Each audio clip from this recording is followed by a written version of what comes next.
Since 1988, December 1st of every year is commemorated as World AIDS Day to show support for people living and affected by HIV and to remember those who lost their lives due to AIDS. Owing to the fact that this whole year has been a constant battle with COVID-19, the theme for this year's World AIDS Day is Global Solidarity, Shared Responsibility.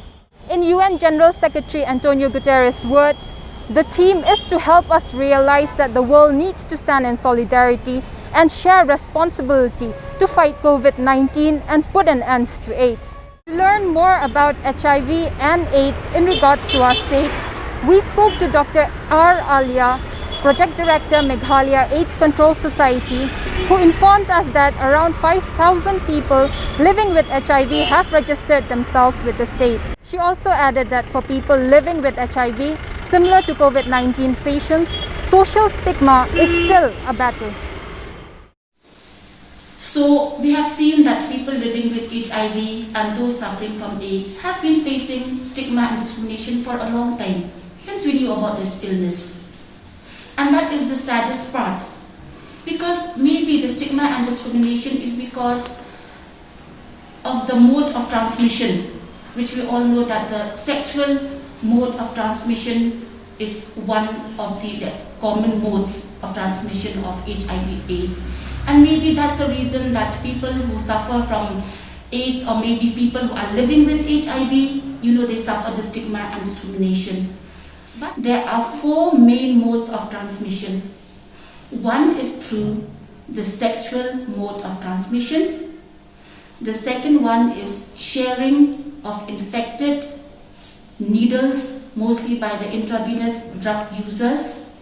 The third mode of transmission is through infected blood and blood products.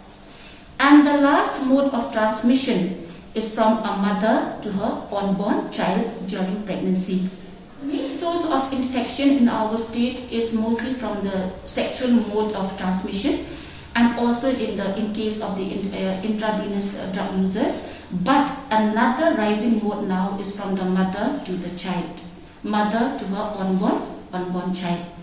We have to understand that in our state we also have children living with HIV who have been born to mothers who are HIV positive. We advocate that the testing should be done. You should know your HIV status as soon as you get pregnant, because if the status of a mother, of a woman who is pregnant, as soon as she starts her pregnancy, if she gets to know her status, and if she gets to know that she is positive, then there is hope for the unborn child, because if we can start the treatment in the early months of pregnancy, there is less chance for the baby to get the HIV infection from the mother. We have testing centers which are known as Integrated Counseling and Testing Centers, or ICTCs, in all the government facilities, and they are free. And also we have treatment centers which are known as ART centers, or anti-retroviral centers. We have it in Civil Hospital, Shillong. We have in Yalong Civil Hospital, Tura Civil Hospital, and also in Negrins. So please, if you are at risk of acquiring HIV, please get yourself tested. And even if you are tested positive, it is not the end of the world. There are many people living with HIV, even in our state, who are leading normal, healthy lives. You may ask me, how come they are leading normal, healthy lives? It is because they are adhering to the treatment.